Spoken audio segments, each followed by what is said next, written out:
Là, ça a été quelque chose de compliqué en fait pour nous parce que d'une part, on s'y attendait pas et d'autre part, on se dit: «Ah, donc en fait, ça veut dire que si Léa refuse cette chirurgie, tout s'arrête».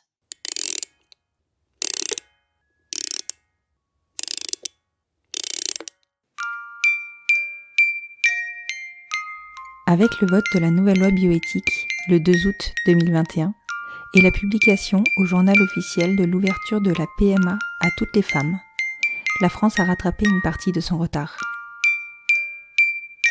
Vous écoutez un des épisodes fil rouge du podcast Les enfants vont bien, dans lequel je vous invite à vivre le parcours PMA en France de deux futures mamans, Léa et Caroline.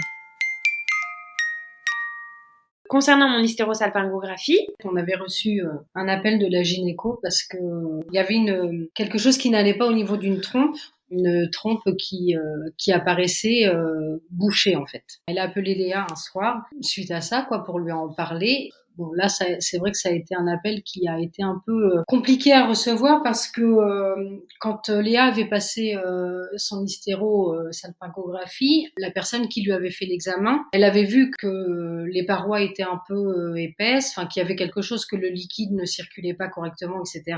À gauche uniquement, oui. Mais elle avait dit à Léa que ça serait en rien gênant par rapport à la suite, par rapport à l'insémination, etc. Et donc qu'en fait la gynéco s'adapterait en fait et qu'il n'y aurait aucun problème.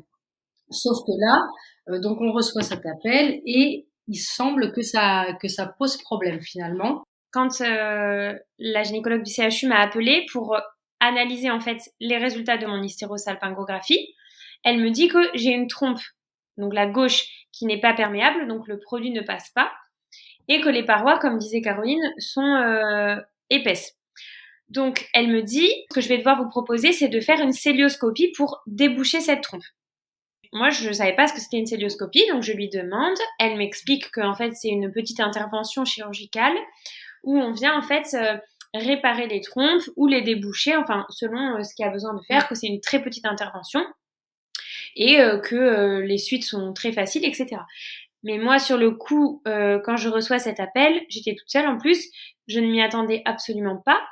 Et du coup, j'ai dit au docteur, je refuse en fait. Ouais. Je dis, ah non, mais moi, je suis pas prête à faire ça, à passer cet examen, à faire cette intervention.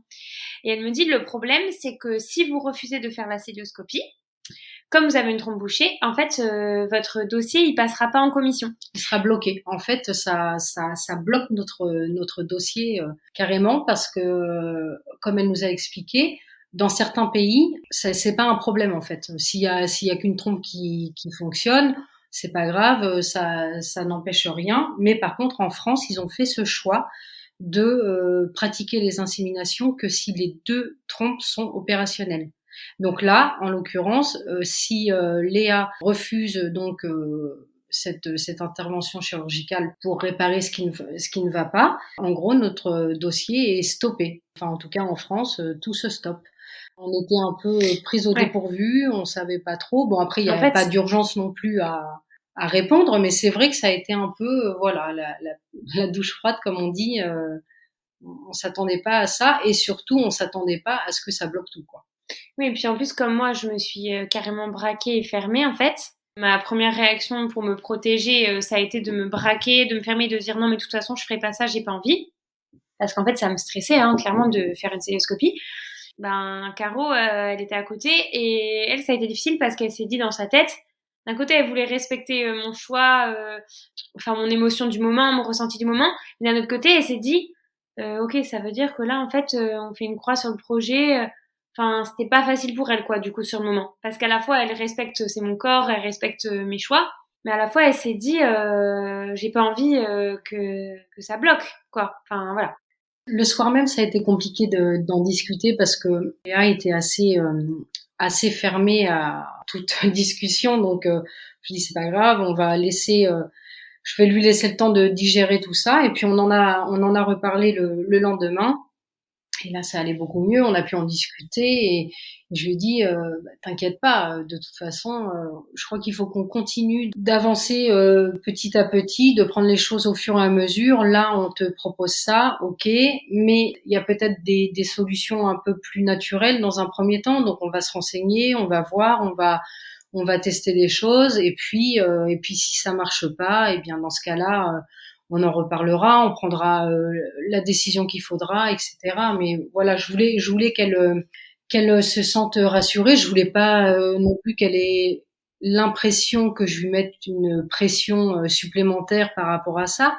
Je voulais pas qu'elle croie que je la soutenais pas à ce moment-là dans cette décision, quoi. Donc non, il fallait vraiment que je la rassure en essayant de lui faire entendre que avant d'en arriver là, il y avait peut-être d'autres solutions.